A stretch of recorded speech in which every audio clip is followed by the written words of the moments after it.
अस्सलाम वालेकुम वरहमतुल्लाहि वबरकातुह। काम काज ते आए आ, वो कर रहे हैं नौकरियां। वो देखो की होंदा है।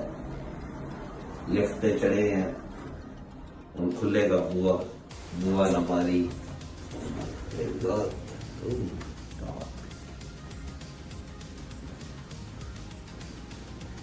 जी असं करना होंदा है। आओ बिल्डिंग चेक करो, बत्ती बलेगी, बल गई बत्ती,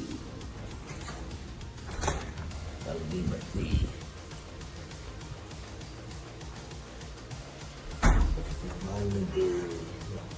और यही जिंदगी है। आओ काम करो, बाहर जाओ, और नहीं काम।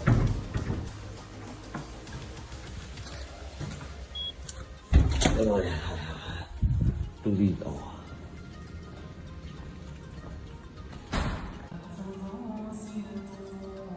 है वेखो आयतल कुर्सी ला दी है इन्हों की बिल्डिंग। पहला मेरा काम होंगे आके ये लाजमी लाना होंगे सुबह सुबह। कर लगे हैं फायर अलार्म टेस्ट बिल्डिंग का।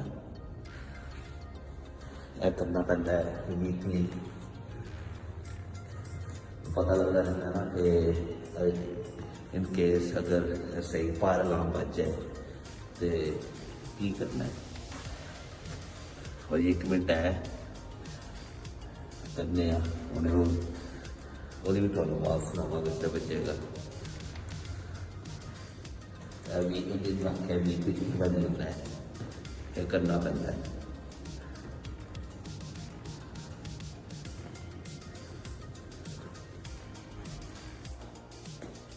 और तो सारे दसो की कर रहे हो। इतने लॉकडाउन होया है तो बिल्डिंग सारी खाली है। अभी तो देखने सारा कुछ ठीक है कि नहीं, क्योंकि वीकेंड तो बाद मैं हमेशा चेक करना जस्ट मेरे सेफ साइड।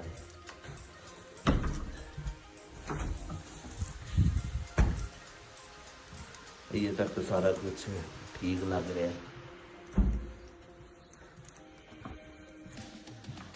अल्हम्दुलिल्लाह। और तो भी सारे कितने मशहूर है इतने।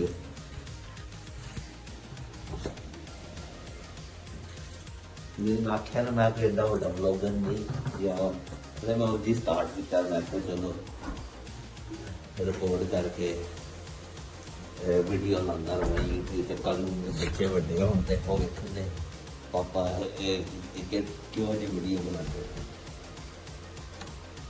आई होप कि मेरे बच्चों को मोटिवेट भी करेगा।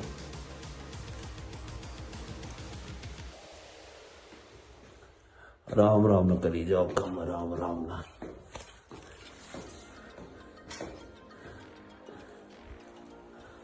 हाय हाय हाय। दिन मैं और रिपीट अपने आप बता रहे हैं कि मैं कोई एड्डा बड़ा ब्लॉगर नहीं है। वीडियो शायद थोड़ी शेकी हुए, वो शेक कर रही है। मैं जो शय मंगाई है और एक बार इंशाल्लाह आज आ जाए, वो इंशाल्लाह वीडियो सही थोड़े बनने मेरा भी थोड़ा सही स्टेबल आए तो होगा। चलो इस बाद इन्ना जहा लोग तो बाकी इंशाल्लाह बाद बनावेंगे। ओके जी, अल्लाह हाफिज़। इतने नमाज पढ़ाएंगे क्यों प्रेइंग मैट पा के। अच्छा इधर भी क्योंकि एक हाथ में पा रहे हैं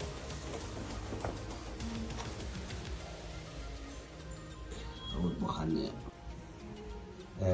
दो हाथ ना हम पाए, क्योंकि एक हाथ ना बेहोलती हो रही थी। मैं दो हाथ ना पा के रिकॉर्डिंग बाद हो जाएगी। चलो हम नमाज पढ़ने तो बाद गल करने हैं। हूँ तो थोड़ी देर टोर्च मार के बखाने की होया लीक नाल।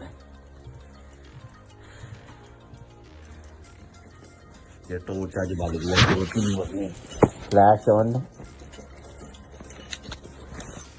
देखो जी यारी जो नजर इतों सारा पट छड़िया इन्होंने। एयर कंडीशनर सारा थल्ले आ रहा पानी इत्थे।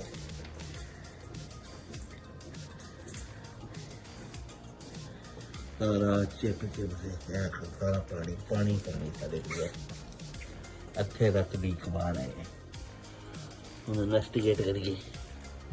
इंजीनियर लगे ने करन लाया तो है उन्होंने पौड़ी पई है इत्थे वेखिए इत्थे नहीं आया कोई लीक लुक बो आ रही है लीक इत्थे भी आया है उथों पानी सारा ना इत्थों इत्थे आ गया आ रहा जी नजर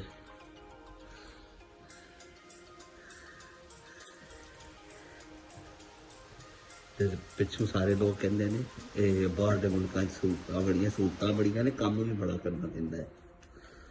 सुबह उठो तो आओ ये देखो